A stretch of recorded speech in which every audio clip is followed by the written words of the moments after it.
జై శ్రీరామ్. ఆ శ్రీరాముని భక్తులు అందరికీ నమస్కారాలు తెలియజేసుకుంటూ ఈరోజు వీడియో స్టార్ట్ చేసేస్తున్నాను. ఉత్తరప్రదేశ్లో అయోధ్యలో జరిగే ప్రతిదీ అందరికీ ఆసక్తికరమైన విషయమే. ప్రతిదీ తెలుసుకోవాలి, ఆ రాముని భక్తులు ఎదురు చూస్తూ ఉంటారు. మరి అలాంటి విషయాలలో ఒకటే రాముడి ముందు వెలిగించే అఖండ జ్యోతి ఈ పాటికే అయోధ్యకు చేరుకున్నది. మరి ఆ బాలరాముడి ముందు వెలిగించే అఖండ జ్యోతి ఏకశిల వెండి దీపము.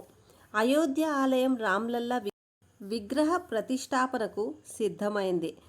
రామ్లల్లా పవిత్రోత్సవం రోజును భారతదేశ చరిత్రలోనే సువర్ణ అక్షరాలతో లిఖించబడుతుంది. ఎందుకంటే 70 ఎకరాల స్థలంలో కొత్తగా నిర్మించిన రామాలయంలో రామ్లల్లా విగ్రహాన్ని 2024 జనవరి 22న ప్రతిష్ఠించబోతున్నారు.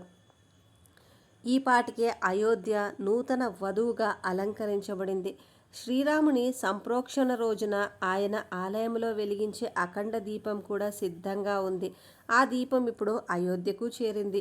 ఈ రోజు కోసం రామభక్తులు ఎంతగానో ఎదురు చూస్తూ ఉన్నారు. ఈ దీపం జనవరి 22, 2024న అంటే రామ్లల్లా పవిత్రోత్సవంలో వెలిగిస్తారు. ఈ దీపం యొక్క ప్రత్యేకత ఏమిటి అంటే ఇది నిత్యం వెలుగుతూనే ఉంటుంది. అలాగే స్వచ్ఛమైన ఆవు నేతితో అభిషేకం చేసి ఈ దీపాన్ని సిద్ధం చేశారు. రామ్ మందిర్ ట్రస్ట్ అభ్యర్థి చంపత్ రాయి దీనిని వెల్లడించారు.